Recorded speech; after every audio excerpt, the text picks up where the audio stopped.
Karen. Yes. I figured it out. Woohoo! I know. You don't. Why are you woohooing about? I don't even know when I figured it out. Because you finally figured something out. I did. I figured it out. I figured out the secret to unlocking human consciousness. What did you know? Communicating with extraterrestrials and creating a new Earth. Wow. Yep. You know how to do that? No. There's an app for it. I bet there is.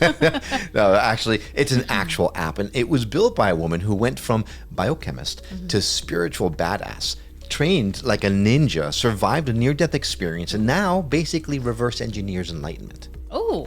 Right? I mean, what have you... There's hope for us. I was going to say, what have you done today? I made some toast. Well, that might actually be better. Today's guest, she's got soul and she's got tech, and together they're called SoulPod. Stay with us; you'll find out what all that means on this episode of the Skeptic Metaphysicians.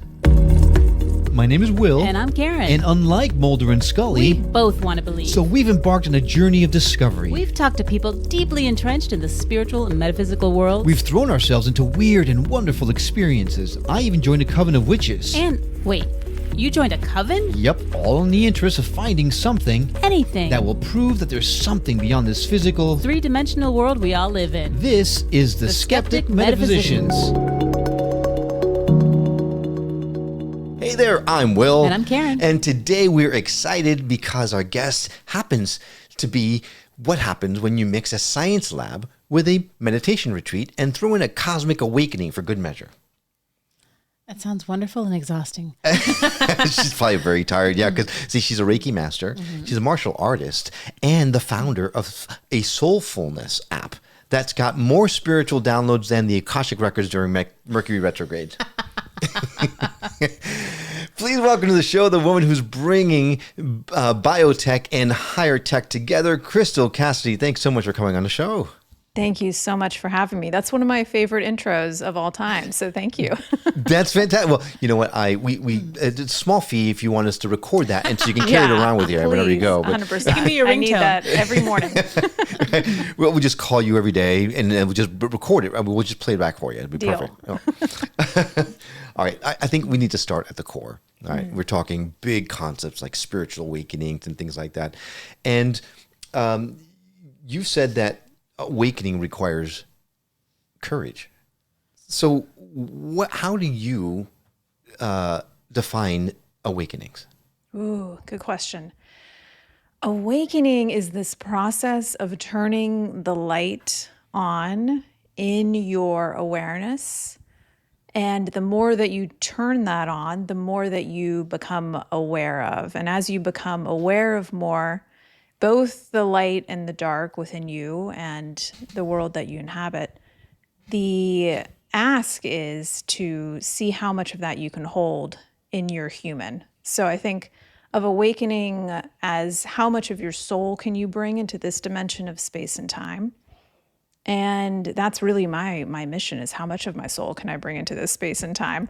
But the process of it is varied for each person. Each person comes into this incarnation with a different energetic constitution. So one person's awakening is not necessarily going to look the same as another person's awakening, though there are themes for sure. But that's really how I view it, is turning up the dial of awareness and seeing how much of your soul you can bring into this dimension. Cool. Well, I got a follow-up question, but I got to say, if you're only listening to the audio, you're missing out the great action going on behind her. There's a cat that's trying to make itself really comfortable right now, and all I can think about is it? No, not yet. No, not yet. There it goes. Okay, good. Got the perfect spot. Right. That is his favorite blanket. It's soon to be mine too. Now I must be so comfortable, but It is a very good blanket. right. His name is all right. Hubble for the Hubble. satellite, for the telescope. Yeah, that's awesome.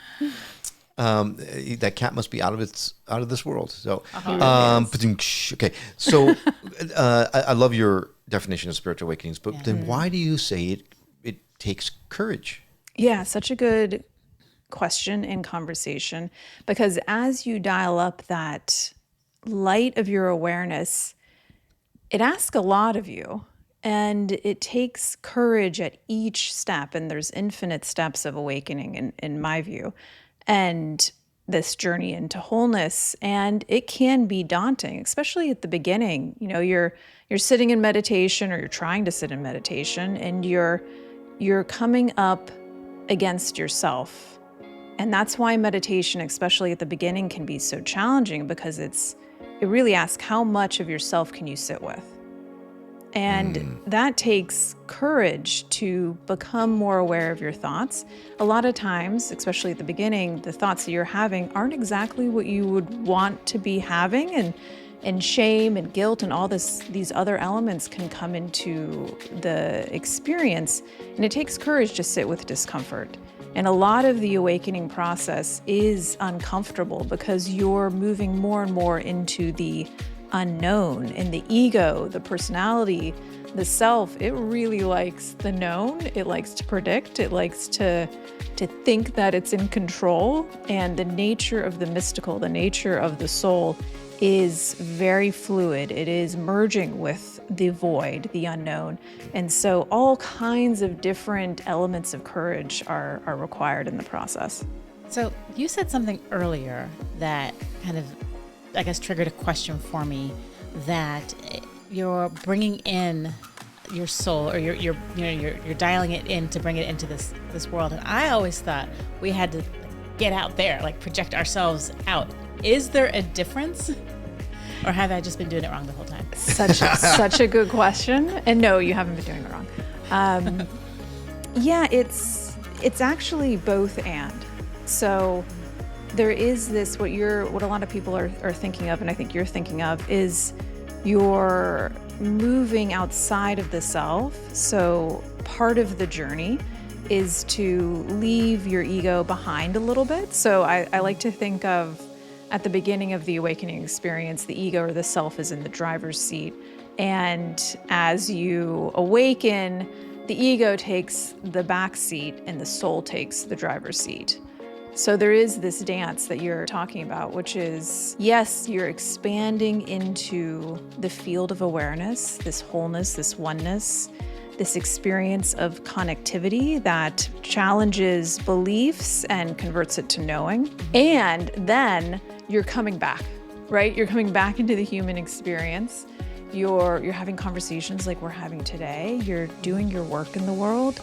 And I like to think of, we don't talk as much about that part of it, which is really bringing the meditative, spiritual soul element, frequency, energy, whatever you want to call it, into this dimension of time. And I consider that like the complete loop. And it makes perfect sense, right? We talk about all the time how growth happens at the edges of your comfort zone, and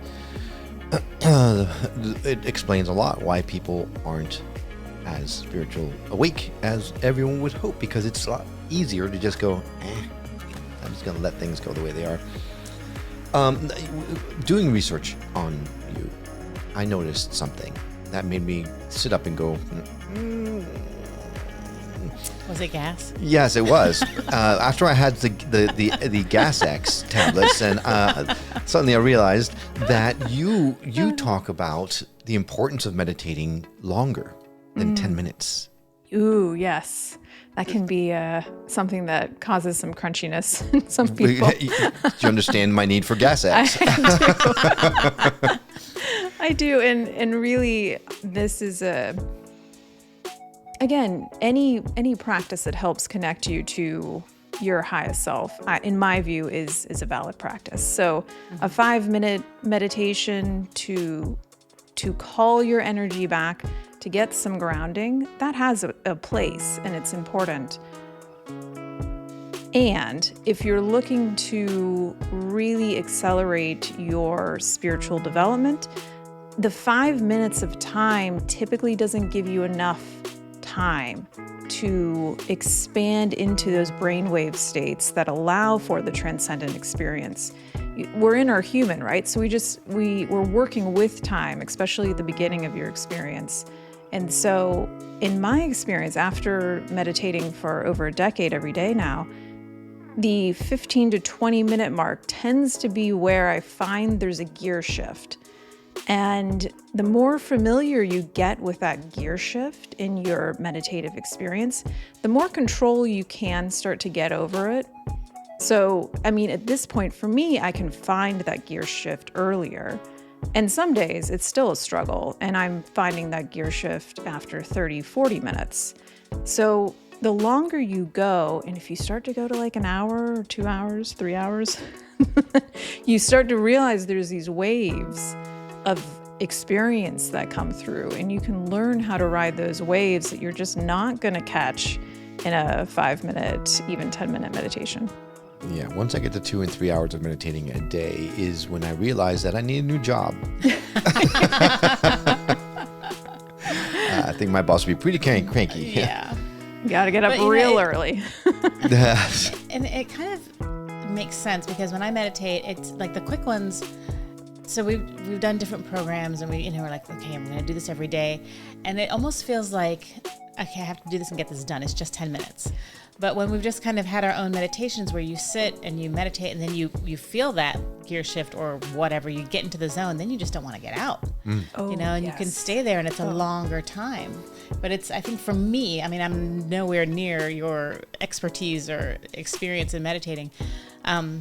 It's hard to do it quickly. I can't, Well, yeah, I think, was it the Monroe Institute? Someone says that when you sit down to meditate, you need to give yourself the ability to not be rushed, right? Yeah. To allow yourself to have it take as long as it's going to take, and don't be rushed. Don't have a time frame. When you think I'm going to do a 10-minute meditation, it almost feels more like a chore.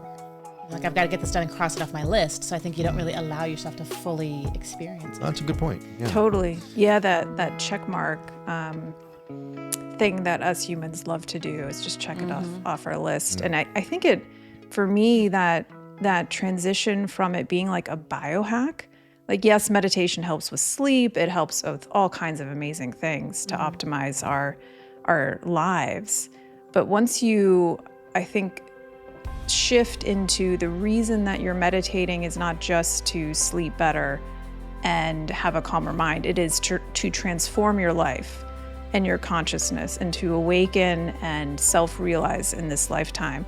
That why is a lot more compelling than, the checkbox for I did my 5-minute grounding meditation, which again, I love, but it's not like the core of my practice.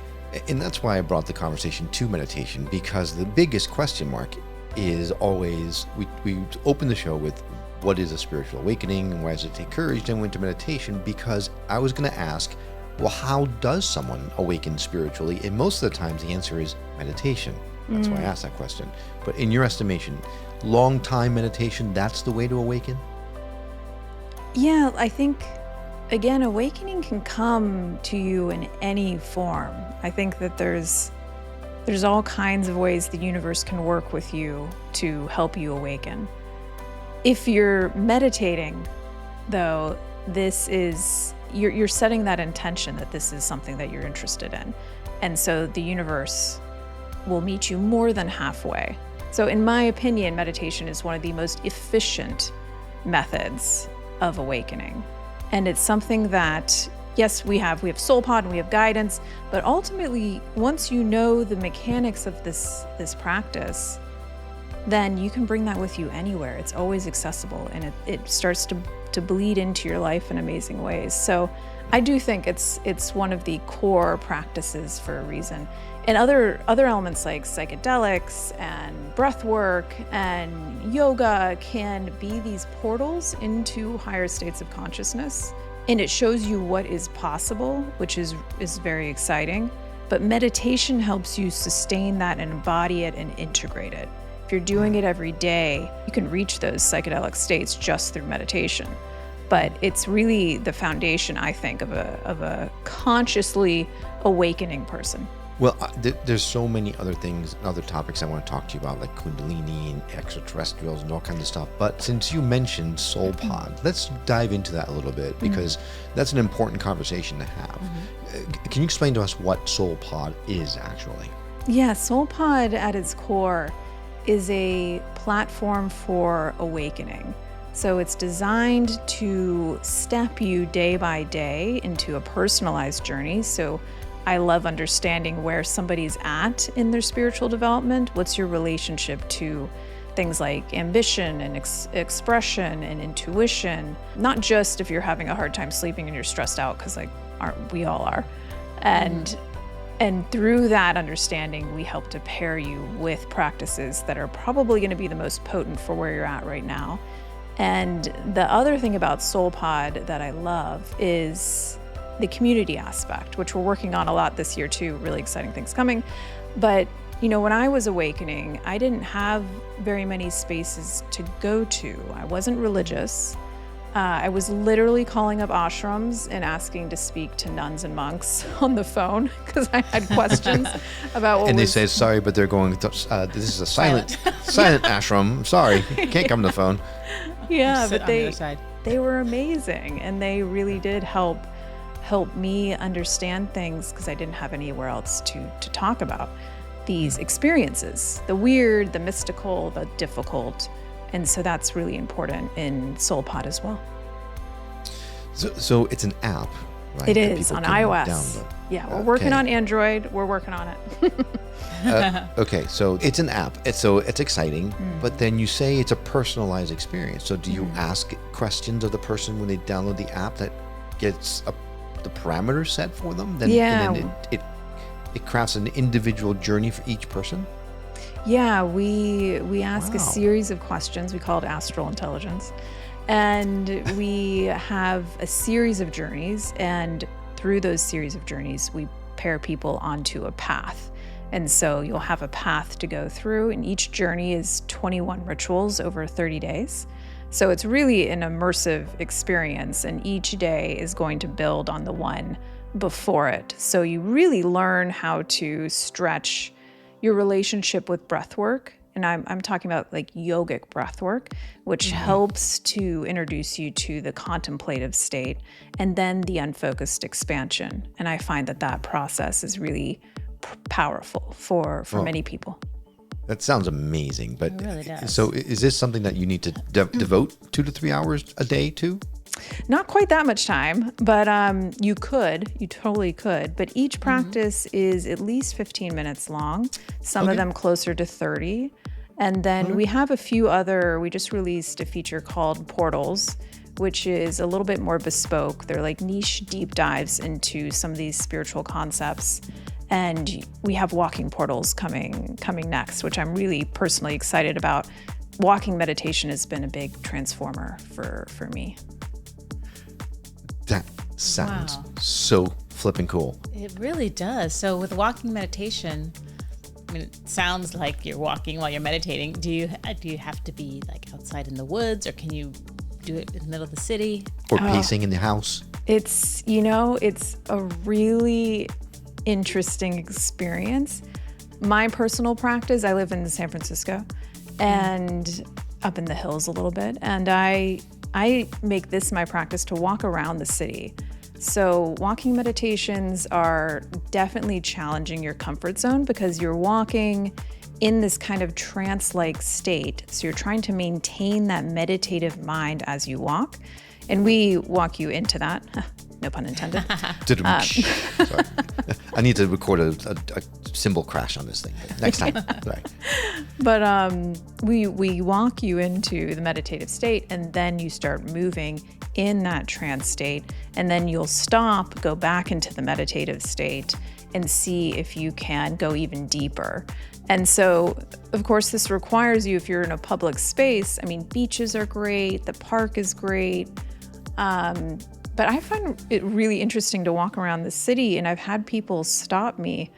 One of my favorite experiences is I thought I was alone, and I had stopped in front of a few homes, and I had just felt the energy moving, and I was kind of moving like Qigong kind of vibes. And I had people coming out of their homes being like, "What are you doing? I want to do that." I thought you were going to say, "What are you doing? I need to call the ambulance." Get out of here. The police. Right. But they could feel the energy that was being generated. And wow. So walking meditations are a really great way to bring those higher levels of consciousness into your waking state. Well, and it takes practice. Yeah, I was going to say that I would assume that this is not for the beginner. Right. Yes. You need to really be, I guess I would even say advanced in meditative states before you attempt it, because, especially in the city, there are lampposts and potholes, mailboxes, and people everywhere. So you have to be able to navigate both at the same time.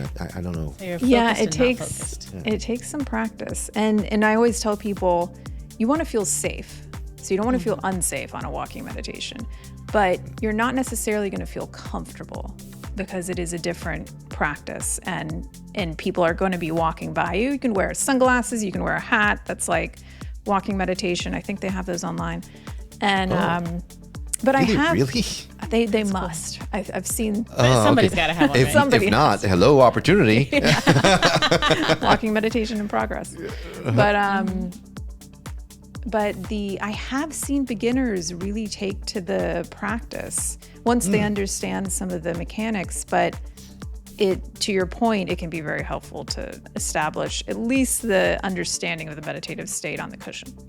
Gotcha. And I can see how it might be, like you're saying, for beginners, it might be helpful, because for me, like when I cook, which I do a lot, chopping, I zone out. That's my meditation, but I'm still chopping, and I have a big old knife, and I've not cut myself yet, if I knock on wood. Yeah. So maybe that's, people, when you think about meditation, you think you have to sit still in the quiet and clear your mind, and it's very daunting. Mm. And so maybe if your body's doing something, it enables you to clear your mind better for some people. Well, and you doodle when you are sitting listening to a lecture or something. You doodle, and it helps you focus. Right. Same with our daughter; she does the same thing. So, aww, that's cute. We need to we need to finish off that coloring book. Psychiatric Meditation's coloring book, because people can be coloring all that listening. See, but then that stresses me out. But that stresses you out. But it really it helps me get into a meditative state. So, like, I can draw my own thing, but if I have color, then it's like I have to finish. I'm like, All right.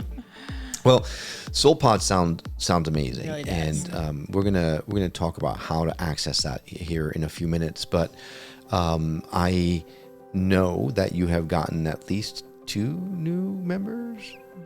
Anyway, so we'll talk about that in a second. But let's dive into the other really cool topics. Like, there's so much talk these days about Kundalini, and there is talk about it from both sides of the fence, right? That Kundalini is the gateway to spiritual experiences, but then the other side is going, you don't want to mess with this stuff, because it's going to mess you up. So where do you stand on it? What is Kundalini, and how can we activate it if you want to? Oh, love to.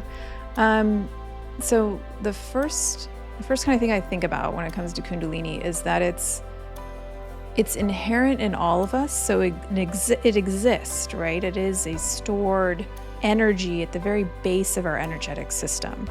I like to think of it more as a gate than this amorphous energy. It is amorphous energy, but I imagine Kundalini awakening as the gate opening, and more energy. You already have energy moving into your system, but more energy can start to move into your central channel.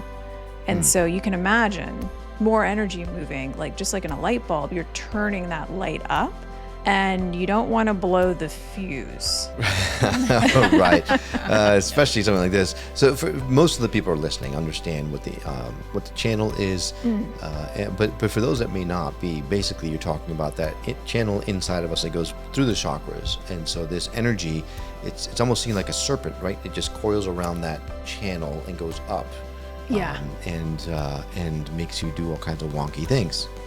Yeah, it's connecting and activating all of those energy centers, which when this happens to you, you discover, they are real. They're not just like metaphors for talking about energy. The energy centers are very real. And these are intersections of many lines of energy coming together. And the central channel kind of follows your spine, and this flow of energy is both moving up and down into this circuitry that's up and kind of down. And when this opens up for you, a lot of people can experience as a sudden rush, and all the energy goes up to the very top of your energy centers, up to your crown. That was not my experience. My personal experience was one center at a time over many years. But the initial experience of it opening, of the gate opening in meditation about 20 minutes in, was, this oneness experience that you hear so much about. But once you experience it for yourself, you're like, oh, we really actually are all connected. Like, this isn't just a philosophy. It's inherent to this reality. And that is a huge shift. And for me, that was the first shift, my first and second energy center. And then it moved up. And every time it moves, it's almost like a birthing process, I feel like. I feel like it's a birthing into a new earth, a new you. And there's challenges at each point in that process. And some people will tell me, they have fear about it. And I think that there isn't one way to do it. And I'm not necessarily a big fan of saying, don't do this or don't do that. But what I will say is it is very powerful energy. And sometimes it'll spontaneously open up, and the human in you will think that it's out of control. But there is some level of you that was ready for it. So I often tell people that on some level, maybe not consciously, you were ready for this experience. So there's a little bit of trust and faith that comes into that as well. But I've heard all kinds of different experiences. Mine was very incremental. All right. We've heard all kinds of people who, it was a spontaneous Kundalini awakening and they just lost their minds. And suddenly they couldn't do things that they used to be able to do, like go to work and talk to their spouses and things like that. So be careful what you ask for. Yes, it will. I will say that each time it moved for me, my external life shifted within. I just remember being like, okay, the next 2 weeks, I need to just take it easy because I know that things are changing.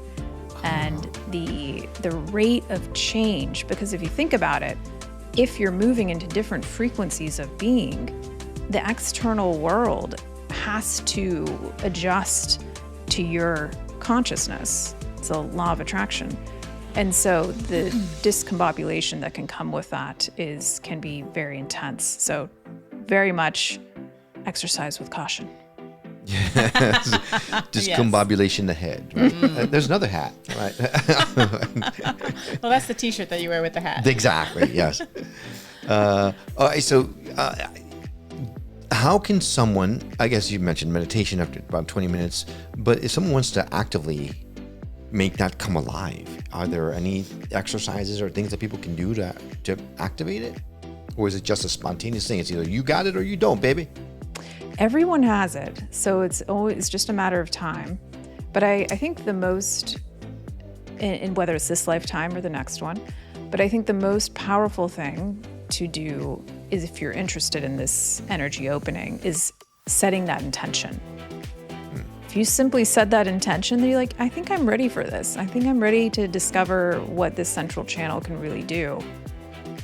It will start to meet you. And I'm not convinced that you have to do any particular practice, though there are, and I do Kundalini yoga and I do Kriya yoga. Those are accelerators for sure. Kind of like psychedelics are accelerators for the mind. Kriya, Kundalini, certain breath work, some of which is in SoulPod, so you can start there, nice and easy. Those practices will start to shake up your energetics so that gate can start to open. Gotcha. Right, now, long-term listeners of the show know about our New Reality TV network. You talk about a new Earth, and you just mentioned it a little while ago about opening up to new Earth. What is the new Earth, and are we in it right now? Good question.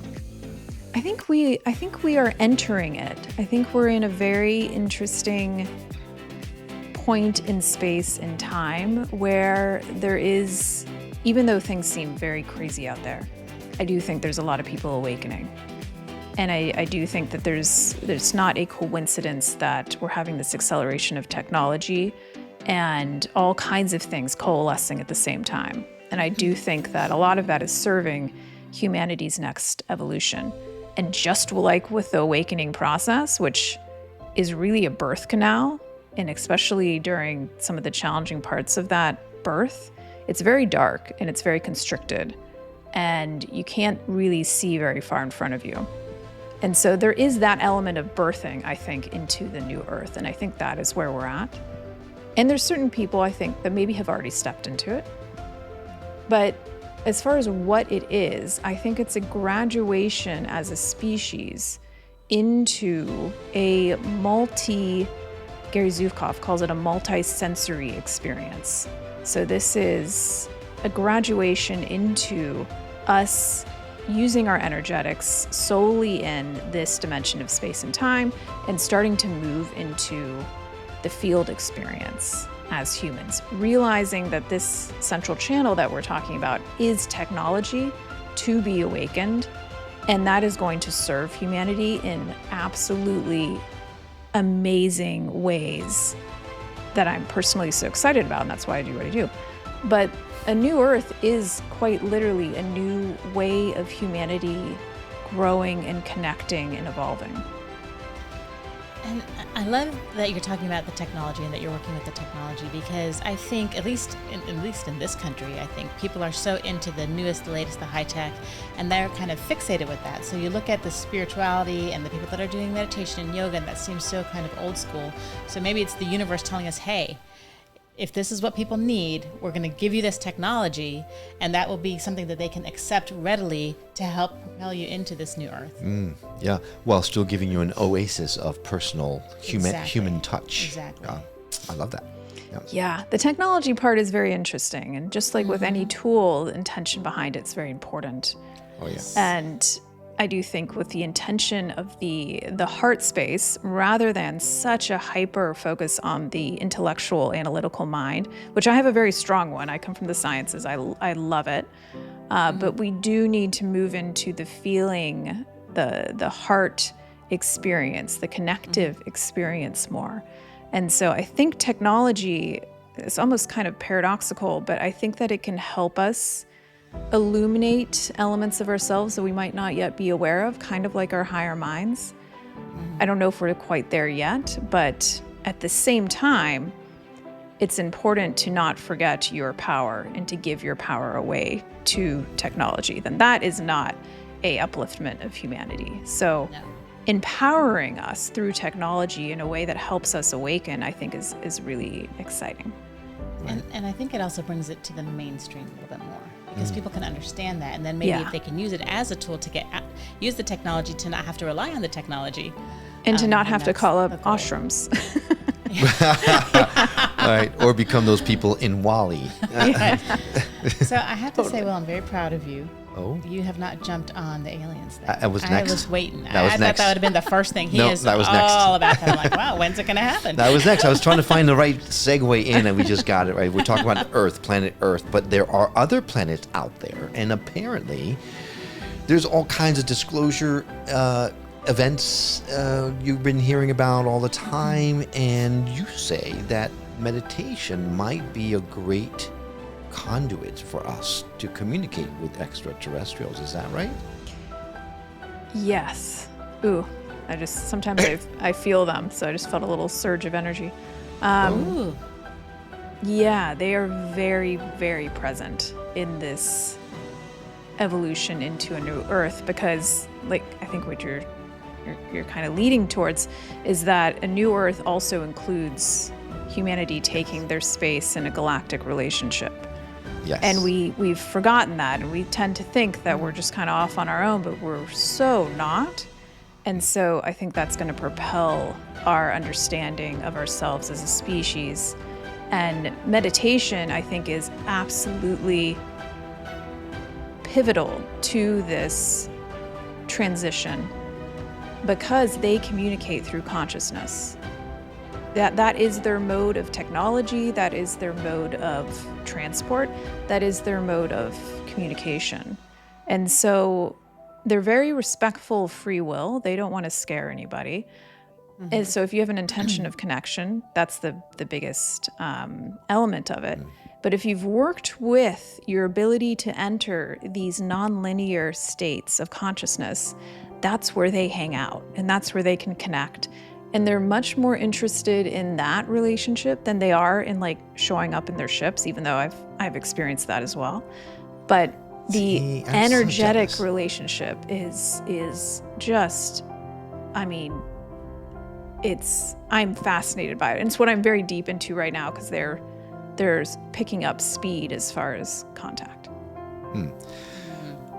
Well, couple of things, and bear with me here because this is a deep subject for me. Oh, I love this subject, so. All right. When I was in college, I read a book that scared the bejesus out of me. It was called Communion. It was written by Whitley Strieber. And apparently this book is a recounting of his challenges with visitations. Because of that book, I slept with the light on for 2 weeks in my dorm room. My college roommate still to this day hates me for it. But it scared me off from trying to attempt contact. And there's a lot of talk these days about different types of extraterrestrials and some that are really cool and some that are really not. So A, is it fine to let go of that childhood fear of these grays coming and showing up in my room in the middle of the night? And if so, how can I do that? Good question. A lot to this. Sorry, what was that, Karen? I said, and if not, And if not. dot. Yes. Dum, What dum, kind of dum. bazooka am I going to need to keep myself safe? No bazooka on Earth. I know, right? Bazooka, too. Right. Yeah, With I these think- words. No, sorry. I mean, I do. I'm not a huge conspiracy theorist, but I do think there are a few that are pretty accurate.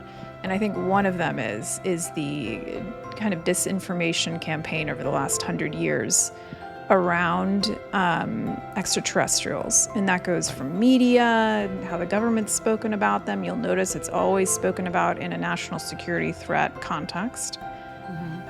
And so I think that there's a lot that's been planted in humanity's subconscious of fear.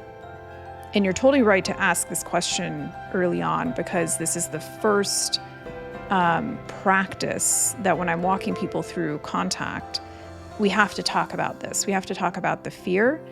And in my experience, when you're reaching in meditation these frequencies of, I call it love and above, the extraterrestrials or beings that you contact are going to be in love and above. Some of them, so much so that they cannot bring their frequency down below a certain level. And you can kind of understand why. It's like, would you bring your frequency down deep into fear if that's where you had to meet somebody? And it's like, maybe for a little while, but we can't do it for that long. So there's a similar thing going on. The other element that I think may be the case is that there are various species, for sure. The ones that I connect with tend to be of the light being experience, and I have all kinds of different theories on that. But I think that these species, if they're intergalactic, they have evolved to a certain level such that their tendency for what humans see as conflict and violence and tribalism, they've all evolved past that on some level. Some of them might be a little like experimental, I think more so back early on in the 1900s, as far as people having these experiences of being, waking up in their room and, extraterrestrials are there. I will also say extraterrestrials and other spirits are different. So there's kind of different categories here. I'm talking about extraterrestrials, these benevolent, highly evolved beings. We could also talk about darker entities and stuff like that. Those are not necessarily the same thing. I think they're very different. So if you wake up in the night and you see something in your room that's scary, a lot of times that's a spirit or a amalgam of energy that is not necessarily extraterrestrial. So there's a lot to this question. And I also think there may have been a period of time where they were very interested in our genetics. I think that time is past. I don't know if it's because we're getting more unhealthy, but they're not as interested anymore. That would explain a lot, actually. Really? So I do think there was maybe a period of time where this was important to them for some reason. I think their own genetic evolution. But I think that time has passed, and maybe there was some damage done as far as consent at that point in time.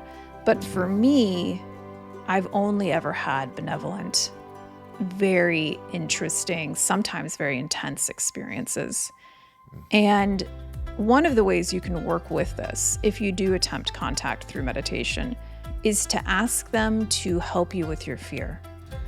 Because even me, I had a very intense experience in the desert once. I encountered some fear. I was like, whoa, this is like a movie level experience. I'm a little freaked out, and they can feel that and hear that. And they're also not going to push you too far. They always kind of retreat if they feel like they're coming up on the edge of your capabilities. They won't push you too far, but they also will push you a little bit, and you got to work with your fear. And so it is an evolution. It is a ongoing dance of getting to know one another.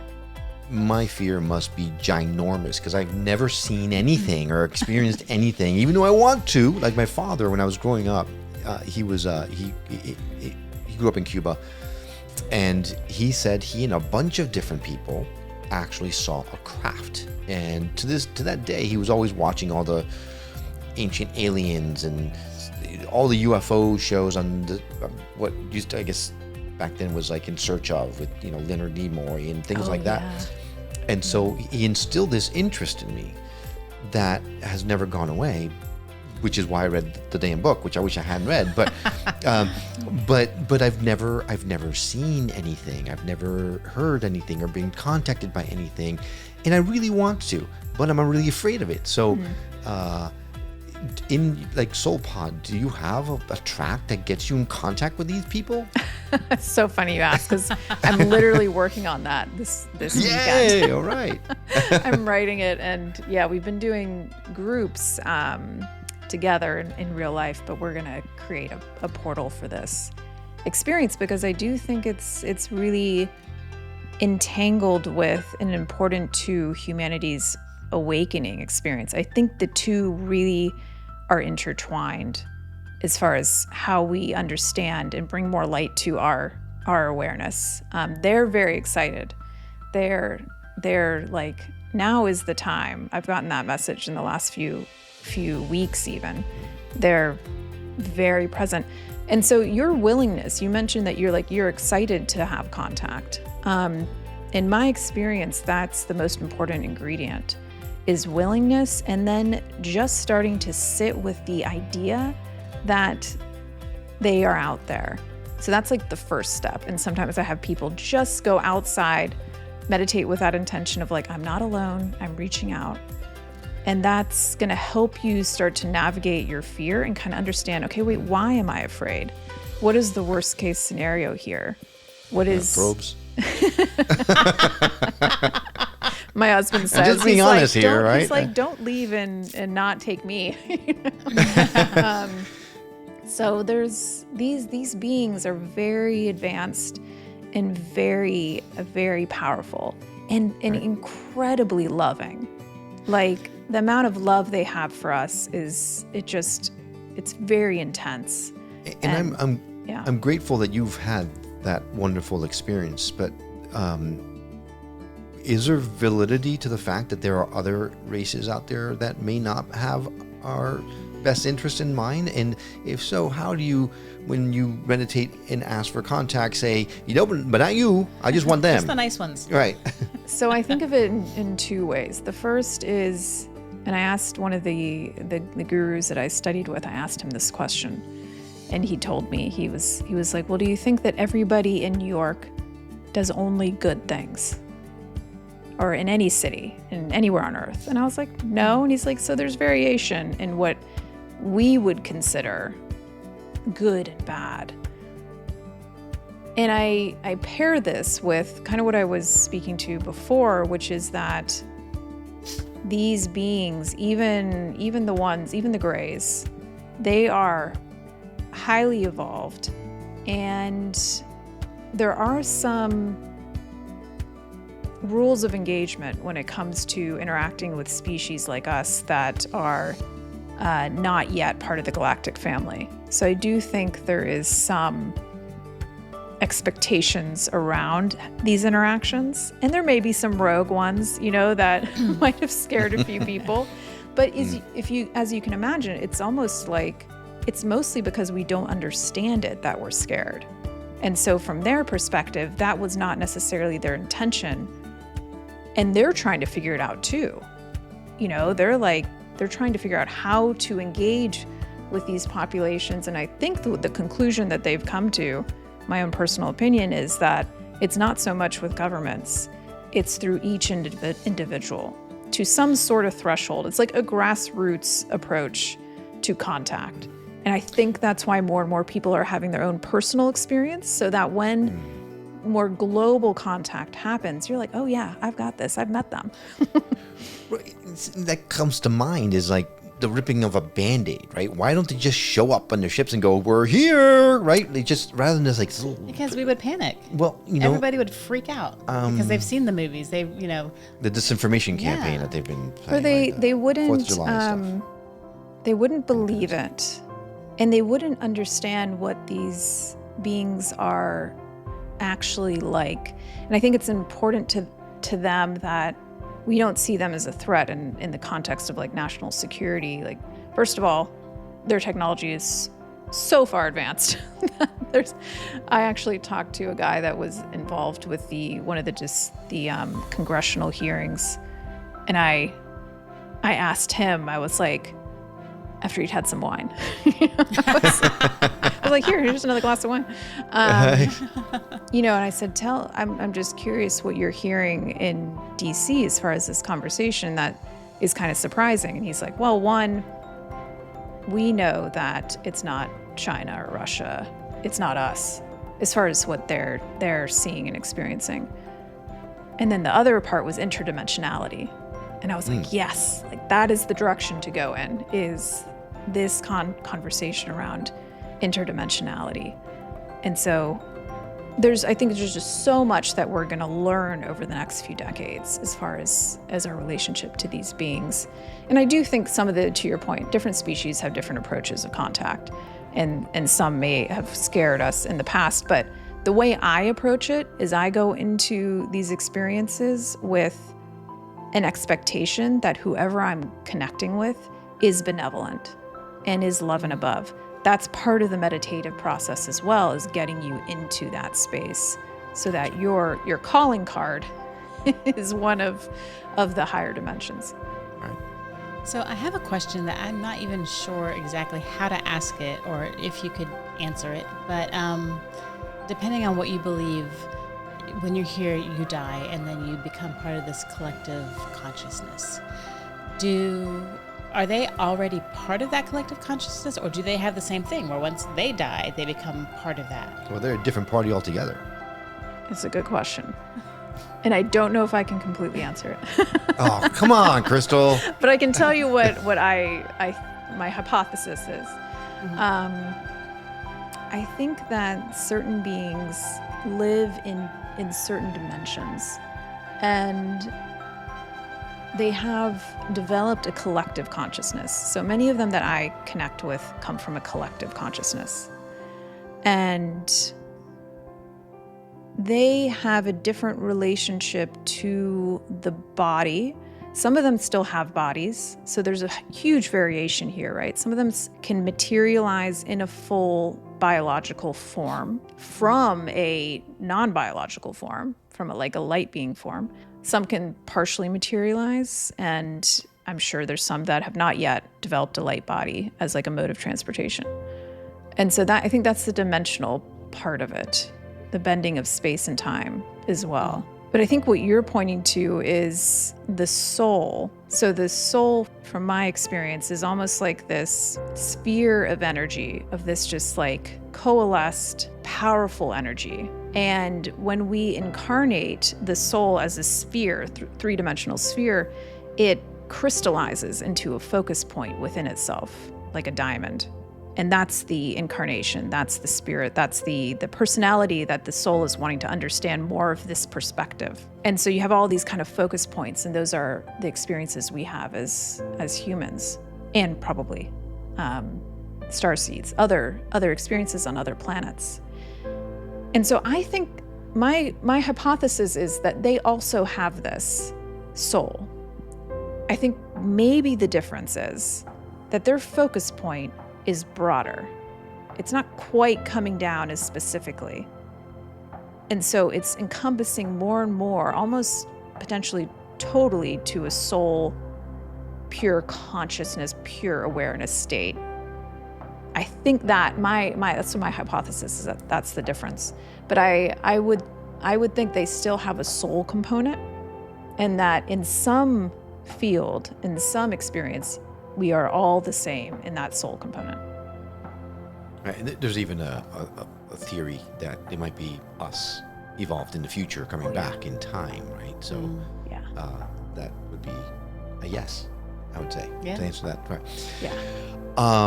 This is such a deep rabbit hole to fall into, because one of the things that I have resisted watching has been stuff about Skinwalker Ranch. And there's a lot of conversation Me about too. that. Yeah. Right. Yeah. For those that are listening who aren't familiar with Skinwalker Ranch, it's a ranch out in, is it Texas or Utah or something like that? So. Yeah.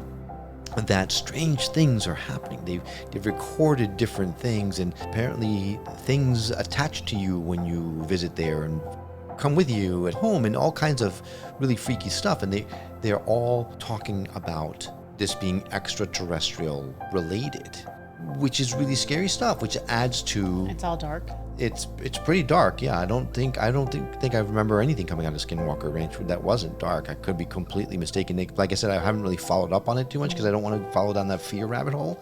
But do you think that is part of the whole disinformation campaign, or is this a legit thing that we're digging up the depths of hell?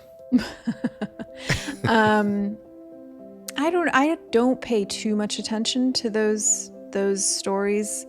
I don't think that it fuels the direction that we're needing to go in contact with our star brothers and sisters. Mm-hmm. I will also say there are dark things out there. And when I was, especially in the first few years of awakening, as I mentioned at the beginning, as you turn that knob of light up, you see more. Part of what you see more of is disembodied consciousness. I even had an experience with a very demonic entity that was full on like poltergeist in my room, like bed was shaking. I mean, it was a battle. and there was a reason for those energies. They serve a purpose. For me, encountering the things that you would most fear in a movie, like just imagine the scariest image. I don't like to talk about exactly what it was, but it enabled me to step into my power and my light, because there's no way that your soul can be harmed by these things. There's no way that your highest self can be harmed. So all of these conversations about fear are really asking us to remember that. And I've gotten to the point to where I can come across some pretty dark stuff every now and then, not as much as I used to, because I don't tune into it anymore. But it reminds me to step into my light and my power. And I don't get thrown off by those things anymore. So it does make me wonder with places like Skinwalker Ranch, I would wonder if that is actually extraterrestrial, or if that is some other energies that are asking people to come into their power. That's an excellent point I'm glad you made, because I'm a big proponent of Bob Monroe. In the Monroe Institute, I've been interested in out-of-body travel for a very long time. Never been successful, but I'm not bitter about that at all. But in his books, he does talk about encountering these types of negative energies that could instill fear in someone to prevent them from astral travel. Again, not bitter, but I'm a very fearful man, aren't I? You Holy are. smokes. Anyway, but in later experiences or experiments, he realized that a lot of those negative things that he was experiencing were aspects of his own psyche that were actually telling him, showing themselves to him so that he can overcome them. So I'm wondering if that has a lot to do with that. As the world starts getting batshit crazier and crazier, maybe things like Skinwalker Ranch are saying, hello, do you not see yourself? So that's how I'm choosing to look at it. Yeah. I think there's some real truth to that. Got one. Yay. All right. This has been a beautiful conversation. You are amazing. You're an incredible soul. If someone, speaking for a friend, would like to get involved with SoulPods, how do I do that? Or how does that person do that? You can find us at soulpodapp.com. You can find us in the App Store as well. And we're on Instagram, SoulPod app, and we play around on TikTok. We're still figuring that out. But yeah, we have a lot of fun. We have an event coming up in October I think we're going to be in Northern California. We're partnering with another organization, so we'll be talking about that soon. And then we have a retreat in April of next year, is our next retreat in Joshua Tree.